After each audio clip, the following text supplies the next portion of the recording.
In this video, I'll guide you through how to connect Microsoft Teams to Google Calendar. By the end, you'll be able to schedule Teams meetings right from your Google Calendar, which makes it much easier to manage all your events in one place. Let's start from the very beginning. First, open your web browser and go to calendar.google.com. Make sure you're signed in with the Google account where you manage your events.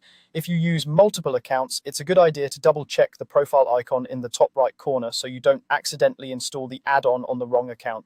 Once your Google Calendar is open, look toward the top right of the page. You'll see a gear-shaped icon, which is the settings menu. Click on that gear icon. A small drop-down will appear. From here, choose the settings option to open the full settings page. This is where Google keeps all the configuration options for your calendar, including integrations and add-ons. On the left-hand side of the settings page, you'll see a navigation panel with different sections. We're not going to change your calendar preferences here. Instead, we want to add new functionality. Look for an option that says something like add-ons or get add-ons. Depending on your view, this might appear as a button or a link. Go ahead and click on Get Add-ons. This will open the Google Workspace Marketplace in a new window or panel. The Marketplace is where you can find apps and extensions that connect directly to your Google tools. At the top of this page, you'll see a search bar.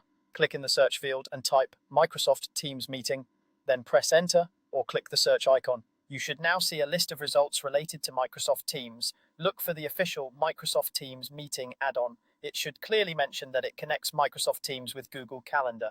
Take a moment to confirm that it's the correct one and that it's published by a trusted source, typically Microsoft Corporation. This helps you avoid installing the wrong tool or anything unofficial. Once you've found the Microsoft Teams Meeting add-on, click on it to open its details page. Here, you can quickly review the description, see screenshots, and check any permissions it requires. When you're ready, click the Install button. A confirmation dialog will pop up explaining what access the add-on needs in order to work with your calendar, such as viewing and managing events. Carefully review the permissions, and if you're comfortable with them, go ahead and confirm the installation. You may be asked to choose the Google account you want to use, and then click Allow to grant access. This step is important because without those permissions, the add-on can't create Teams meeting links inside your calendar events. After the installation finishes, the Microsoft Teams Meeting add-on will be available in your Google Calendar. The next time you create or edit an event, you should see an option to add a Microsoft Teams meeting directly from the event details. From there, you can generate a Teams meeting link without leaving Google Calendar, making it much easier to invite participants and keep everything organized.